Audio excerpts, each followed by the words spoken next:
Professeur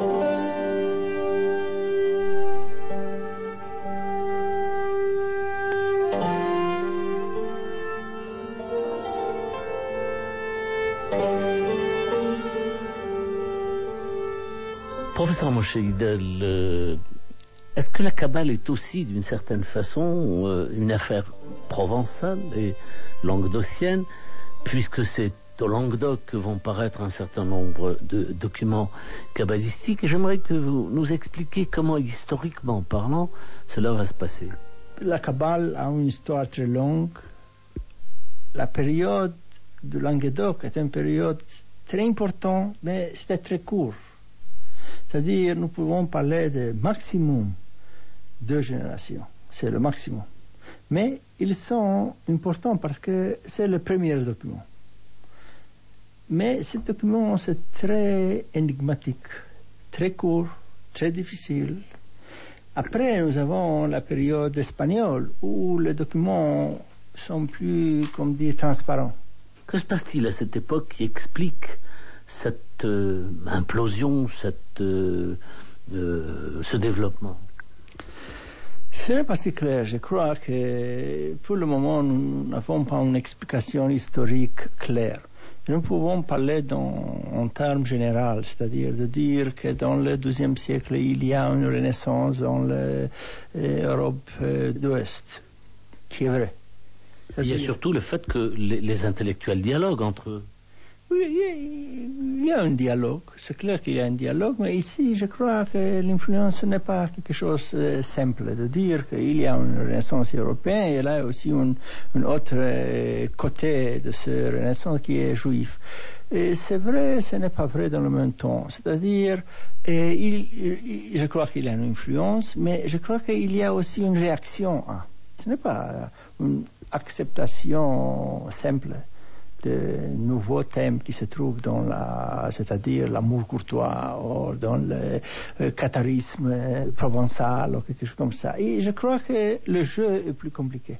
Peut-être aussi une question d'une compétition qui peut créer plus.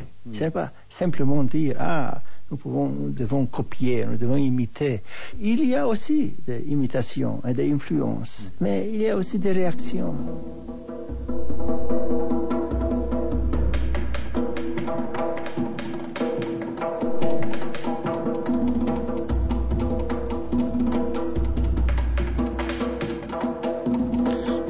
Roland Goetschel, professeur à la Sorbonne. Les circonstances historiques sont complexe, on ne connaît pas le détail des événements. D'après la littérature qui a été rédigée à cette époque, la deuxième partie du XIIIe siècle, c'est à ce moment-là que commencent à passer en Provence les textes fondamentaux de la philosophie juive d'origine arabe, les textes comme le commentaire aussi du Sefer Yetzira, qui va jouer un rôle important, de Juda ben Barzilai de Barcelone, et toutes sortes d'autres textes, comme aussi le Kuzari de Juda Levi, qui vont jouer, si je puis dire, un rôle de ferment sur tous les courants culturels qui se manifestent en Provence, c'est-à-dire essentiellement d'une part le courant philosophique, d'autre part le courant kabbalistique. Mais le livre que vous venez de citer, de Juda Levi, est un livre plus philosophique que kabbalistique. Il est apparemment plus philosophique, mais il est aussi une critique de la philosophie, et il cite aussi des sources mystiques anciennes, comme la littérature des Héralotes. C'est-à-dire la littérature des palais. Qu'est-ce qu'elle a de particulier, cette littérature? Mais cette littérature, elle parle de la vision du trône divin, elle parle de la manière dont les mystiques font un voyage à travers les cieux, un voyage extatique à travers les cieux, pour concevoir Dieu assis sur son trône, pour voir la splendeur de Dieu. C'est-à-dire, au fond, on veut explorer l'intériorité du ciel?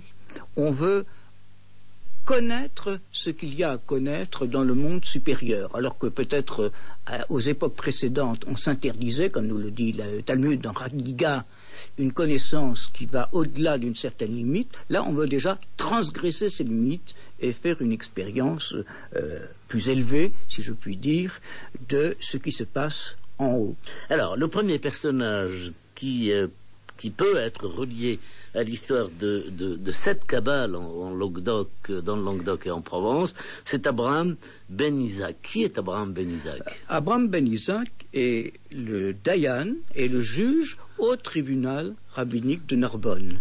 Et tout autour de lui se regroupent en cénacle différentes figures, et en particulier son fils, Abraham ben David, et son neveu, qui sera Isaac l'aveugle, la plus grande figure de la Kabbale en Provence. Bien sûr, nous y reviendrons, parce que sans lui, il n'y a pas de Kabbale dans toute la Catalogne.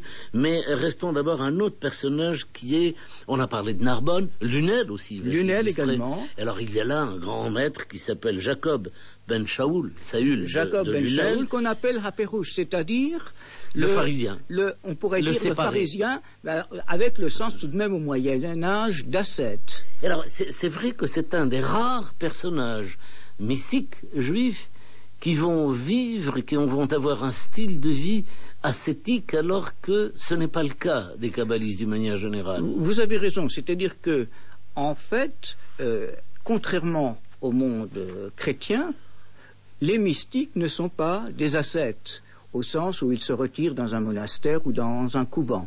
Ceci étant dit, on constate quand même une certaine constante dans l'histoire de la mystique juive depuis la Provence jusqu'au chassidisme d'Europe orientale. Il y a quand même toujours, au XVIIIe siècle, il y a quand même chez un certain nombre de personnages là une tentation de l'ascèse. On voit ça par exemple si on lit le Réchit Chochma d'Élie de Vidas qui vivait à Safed au XVIe siècle. Réchit Chochma veut dire le début de la sagesse. Le début de la sagesse est emprunté au proverbe bien entendu. Alors venons-en quand même à ce maître que vous venez de citer, Roland Goetschel. C'est le plus connu, c'est-à-dire Isaac l'aveugle.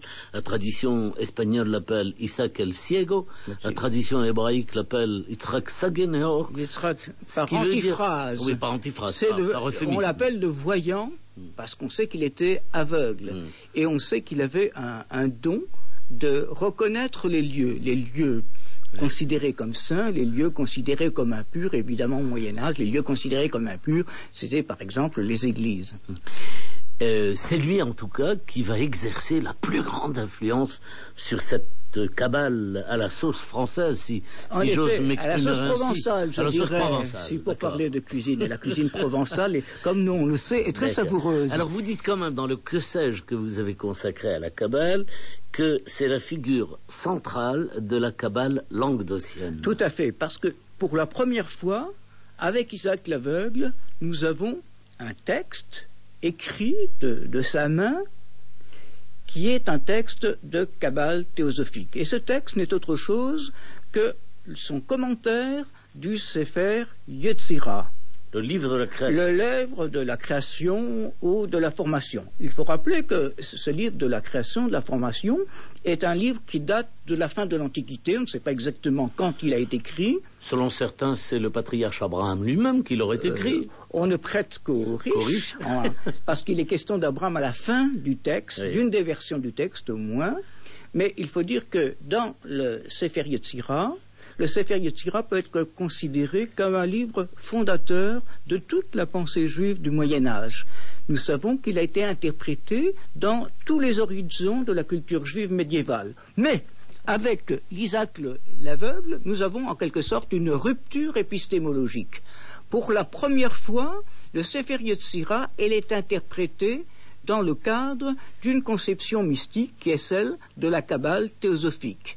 Nous connaissons deux grandes orientations de la Kabbale, celle de la Kabbale extatique, dont le parangon est Abraham Aboulafia, et celle de la Kabbale théosophique, qui est centrée sur la description du monde divin, à savoir ce qu'on peut saisir du divin, c'est-à-dire les 10 expressions fondamentales du divin que les kabbalistes appellent le Séphiroth, qui prend comme principe qu'il y a une dynamique interne à l'intérieur de ce monde séphirotique, et qui, troisièmement, n'hésite pas à employer des images empruntées à la sexualité pour expliquer les rapports intra-divins. Alors, puisque vous parliez de ce Dieu dynamique, c'est peut-être le moment d'expliquer aussi que les tenants de ce courant théosophique de la Kabbale expliquent un des versets les plus intraduisibles de la Bible. Vous vous souvenez que dans la Bible, lorsque Moïse demande à Dieu tu m'envoies chez Pharaon, s'il me dit qui m'envoie, que dois-je lui répondre? Et vous vous souvenez que Dieu lui dit, tu lui diras Ehye asher ehye shalahani elecha. Je serai qui je serai. Certains traduisent, les traducteurs chrétiens traduisent l'être. D'une manière abstraite, c'est la traduction de saint Thomas d'Aquin. C'est ça. En tout cas, les kabbalistes traduisent je serai celui que tu voudras faire de moi. Faire de moi, c'est ça. Faire Dieu.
Qu'est-ce qui caractérise cette Kabbale dont nous disions tout à l'heure qu'elle était à la sauce provençale? Est-ce qu'il y a des caractéristiques que nous reconnaissons aujourd'hui comme on le dit à propos du commentateur de Troyes, Rachi, c'est-à-dire concision, précision, des qualités typiquement françaises, ou est-ce que c'est tout à fait autre chose? Je dirais d'abord que pour dire la vérité, la Provence à cette époque-là ne faisait pas partie du royaume de France. Lorsqu'on parle de la Provence à cette époque-là, il s'agit à la fois du Languedoc et de la Provence. Mais nous sommes dans une sphère de culture qui s'étend, disons, tout le long de la Méditerranée occidentale, depuis Marseille jusqu'à la Catalogne.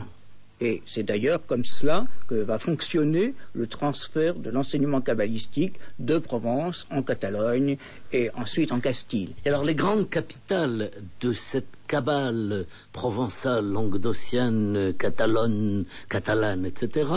Nous avons cité Narbonne, nous avons cité Lunel, il faut citer peut-être Gérone. Ça c'est après, mais je crois que nous avons oublié une ville en Provence qui est actuellement Vauvert.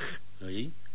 Vauvert, c'est Posquière. Ah, c'est Posquière. En effet, le rabbin de Posquière. Je dois vous dire d'ailleurs, entre parenthèses, que j'ai été invité il y a 3 ans à Vauvert. Chaque année se célèbrent les diableries de Vauvert. Oui. Et on a consacré ces diableries au Rabbad, à Rabbi Abraham Ben David qui de fait Posquière. Un des grands noms. Et toute la ville de Posquière a vécu au rythme du Rabbad. Ça a été quelque chose d'extraordinaire. Les gens se souviennent aujourd'hui, il y a une mémoire collective à Vauvert, qui se souviennent que Vauvert s'appelait Posquière avant, et qu'il y avait une présence juive. Il y a encore d'ailleurs une rue des Juifs là-bas, et une rue des Bonnets Carrés. C'était sans doute la rue des gens de la Yeshiva de Rabat. C'est-à-dire du collège talmudique. Du collège talmudique. Alors, c'est de la Provence et du Languedoc que la Kabbale va se transporter très rapidement en Espagne. En Espagne, tout à fait. On le sait parce que nous savons qu'à un certain moment, Rabbi Yitzhak Saginachor a envoyé son neveu... Isaac l'Aveugle a envoyé son neveu à Gérone.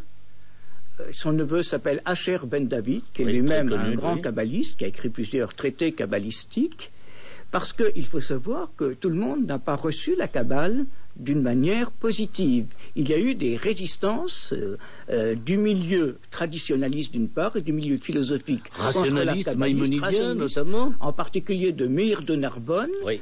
Et il semble qu'Isaac l'aveugle ait dit aux gens de Gérone de se calmer un peu, d'écrire un peu moins de traités, en tout cas de répandre moins la Kabbale en public. Et là, nous avons le problème de la divergence entre les gens qui veulent que le savoir kabbalistique reste de l'ordre de l'ésotérisme, et au contraire ceux qui pensent qu'il faut le répandre, puisque c'est l'interprétation la plus profonde de la tradition. Il me semble, professeur Gottschall, qu'il y a une page qui n'a pas été abondamment ou suffisamment en tout cas étudié dans ce panorama, c'est les résistances en milieu juif à l'explosion, à l'implosion de la Kabbale, à l'éclosion de ce phénomène. Il y a eu quand même des maïmonidiens, c'est-à-dire des gens rationalistes, qui repoussaient les interprétations kabbalistiques comme autant d'inepties. Il y en a, par exemple, juste précisément ce Meir de Narbonne, pour ne citer qu'un exemple, eh bien, a dit, mais les kabbalistes sont pires que les chrétiens. Les chrétiens croient en la Trinité, eux croient Dieu en 10 personnes. Alors là, bon, bien entendu, les kabbalistes se sont défendus. Il y a eu un débat, et ce débat s'est continué à travers les siècles. Il y a eu, par exemple, au XVIe siècle, en Crète, tout un débat entre un philosophe avéroïste et un kabbaliste.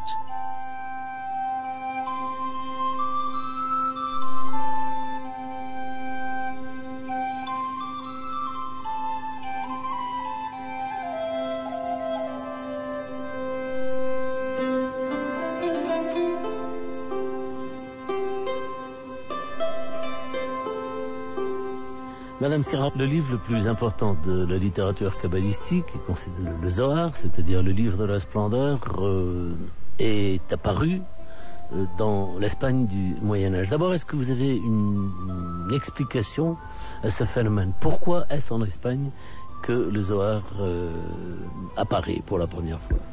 Le Zohar et tout le système de la Kabbale sophirotique est un des stades de la mystique juive. Il se trouve simplement que le mysticisme a toujours existé dans le judaïsme comme il a existé dans toutes les autres religions, car le mysticisme a toujours existé dans toutes les religions, quelles qu'elles soient, pour la simple raison que l'homme veut approcher personnellement de Dieu et pas toujours par son intellect. C'est donc un mysticisme qui se trouve à avoir des rapports avec la pensée juive en Espagne à cette époque-là, mais c'est tout. Elle a simplement eu une très grande diffusion, et alors la diffusion de la Kabbale séphirotique, ça c'est autre chose, n'est-ce pas? Mais qu'elle soit apparue en Espagne, elle porte les traces de la situation intellectuelle des Juifs en Espagne à cette époque-là, c'est-à-dire au XIIIe siècle. Comment réagissent à cette époque les philosophes juifs qui s'y trouvent? Il y avait en Espagne différents genres de philosophes. Il y avait les néoplatoniciens. Et les néoplatoniciens ont une forme de philosophie qui peut être plus humaine que les manières de penser strictement philosophiques qui sont celles des avéroïstes, c'est-à-dire des aristotéliciens purs. Maïmonide, comme Averroès, sont des aristotéliciens relativement purs, où l'intellect joue le plus grand rôle et où disons que ce qu'on pourrait appeler l'âme, qui est plus que l'intellect ou qui inclut l'intellect, a moins d'importance que dans la philosophie néoplatonicienne. De ce point de vue-là, effectivement, on peut dire que quand Moshe Hidel dit qu'il y a eu, c'est une sorte de réaction maïmonide, il y a quelque chose de vrai là-dedans, en ce sens que hors de l'intellect, point de salut, n'est-ce pas? Ce qui est difficile pour les non-philosophes. C'est-à-dire que ce que Moshe Hidel dit, c'est que l'apparition de la Kabbale est venue en réaction à tout le mouvement rationaliste de Maïmonide, et que des gens se sont dit, eh bien, le rationalisme n'explique pas tout, c'est pourquoi ils ont développé des idées mystiques. Il ne s'agit pas seulement de Maïmonide. L'influence d'Averroès a été prépondérante. On a lu en Espagne et en Provence, on a lu Maïmonide à la lumière d'Averroès, ce qui est un maïmonidisme très différent du maïmonidisme oriental, où on a interprété Maïmonide plus à la lumière d'Avicenne que d'Averroès. Or, Averroès a été la base de la pensée des Juifs en Provence, en Espagne et en Italie aussi d'ailleurs. La véritable philosophie, c'est-à-dire l'apprentissage des sciences, comme la logique ou n'est-ce pas, tout ceci était basé sur Averroès. Regardez les 3 grandes encyclopédies médiévales du XIIIe siècle sont basées sur le commentaire moyen d'Averroès.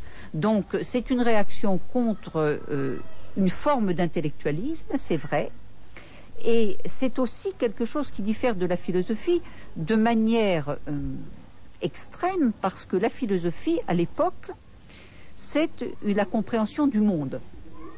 Le rapport avec Dieu, c'est une chose, mais on connaît Dieu par ses actes, c'est-à-dire par ce qu'il a créé. C'est une science. Mais la Kabbale aussi a la prétention de comprendre le monde. Non, pas du tout. La Kabbale, disons, n'explique pas les phénomènes physiques du monde. Il n'y a pas de physique, il n'y a pas d'astronomie, il n'y a pas de zoologie, il n'y a pas de botanique. Il n'y a rien de tout ça dans la Kabbale. C'est une manière de penser qui est restreinte à la religion. Si on se... Je connais beaucoup de kabbalistes qui prétendront totalement le contraire. Mais non, il n'y a pas de... Où voyez-vous l'astronomie ? C'est celle de Ptolémée dans les sciences. C'est Albitrougi. Où voyez-vous la zoologie? Où voyez-vous la médecine dans la Kabbale? Il n'y a rien de tout ça. La Kabbale, c'est un système mystique dans lequel le juif est dans un rapport particulier avec la déité, avec Dieu, ou disons une certaine idée de Dieu. La philosophie, c'est le moyen de comprendre le monde et d'approcher Dieu, puisque toutes les philosophies médiévales sont des théologies, à l'aide de la raison. Ceci dit, il y a un certain nombre d'idées philosophiques qui sont passées dans la Kabbale, qui ont été utilisées dans la Kabbale.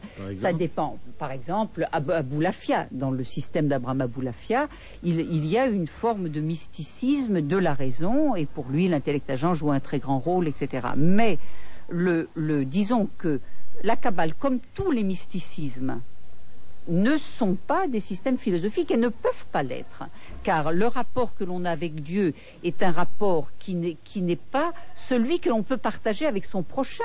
En philosophie, n'est-ce pas, si on veut expliquer quelque chose à son prochain, si son prochain est doué de raison, c'est-à-dire qu'il n'est pas qu'il a pleine possession de ses facultés et qu'il a la préparation nécessaire, eh bien on peut lui faire partager ce qu'on pense. Un mystique ne peut pas faire partager ce qu'il pense. Il faut que tout un chacun fasse son chemin dans la connaissance qui est une connaissance personnelle. Donc ça n'a rien à voir avec la philosophie.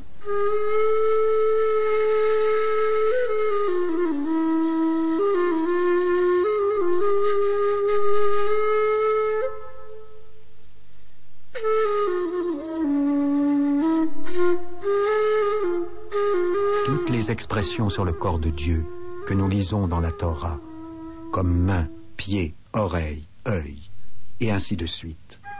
Que signifie-t-elle? Sache et crois que toutes ces expressions, bien qu'elles indiquent et attestent sa grandeur et sa réalité, aucune créature ne peut connaître et conceptualiser l'essence de cette chose, ou séphira, appelée main, pied, oreille et autres semblables. Mais il s'agit des plus insondables expressions se rapportant à la réalité de l'existence de Yud et Vav He. Béni soit-il, desquels la source et l'épanchement jaillissent vers tous les existants de par le décret du nom. Qu'il soit béni. Joseph Gicatilla, Castille, XIIIe siècle.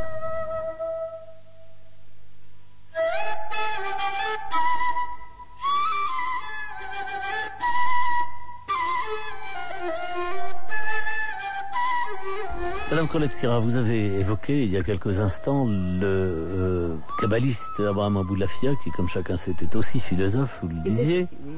C'était aussi un homme qui se considérait comme un prophète et un messie. Est-ce que vous avez une explication quelconque à cet épisode de sa vie qui a effrayé la chronique, sa prétendue rencontre avec le pape Nicolas III quand il voulait le rencontrer et dit la chronique pour le convertir. Est-ce que c'est quelque chose qui vous parle ou bien vous considérez ça comme quelque chose sans importance? Je ne pense pas que ce soit sans importance. Je crois que Abraham Aboulafia, comme Judas Cohen, c'est-à-dire les tout premiers kabbalistes, ceux qui acceptaient les sciences, c'est-à-dire ceux qui ne brossaient pas à l'extérieur tout ce qui n'était pas religieux, ceux-là avaient un certain sens de l'universalisme. C'est-à-dire que j'ai toujours été scandalisée par les kabbalistes pour qui Dieu n'est... tout ce qui est bon en Dieu, c'est ce qui est en relation avec le judaïsme, et tout le reste, c'est les clipotes, c'est le sitra. Il faut traduire, c'est-à-dire l'autre côté. Oui, j'ai toujours trouvé ça absolument incroyable, et c'est insupportable pour un philosophe, n'est-ce pas? Et je crois que Judas Cohen, comme Abraham Aboulafia, qui avait un côté philosophique, eh bien, ça leur semblait aussi, ils n'auraient pas dit quelque chose comme ça, ils ne l'auraient pas pensé non plus, car pour toute personne pour qui la raison humaine est importante, il y a un côté universaliste de la science, également de la connaissance de Dieu, qu'on ne peut pas repousser aussi facilement que le font les kabbalistes postérieurs. Mais sur l'affaire elle-même de Aboulafia qui déclare à un moment donné, 1280, qu'il a pour mission de rencontrer le pape à Rome. Oui, je crois qu'il ressentait profondément la nécessité de faire partager aux autres ce qu'il considérait comme étant une vérité. Aboulafia avait vraiment l'impression d'avoir atteint la vérité. Il voulait la faire partager au pape. Je trouve que c'est très beau.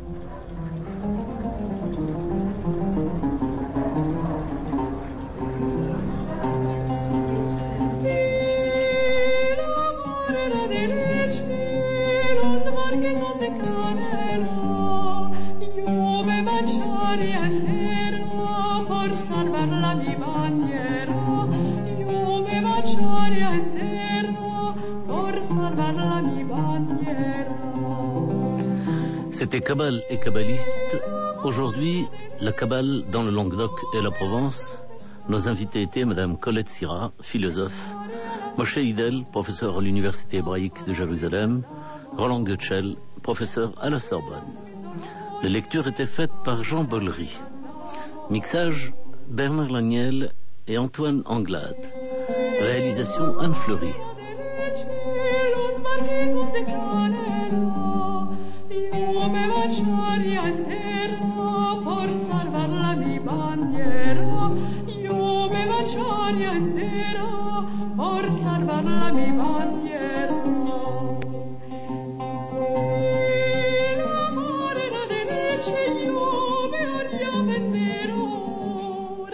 Caminando y preguntando dónde se empieza el amor, caminando y preguntando dónde se empieza el amor.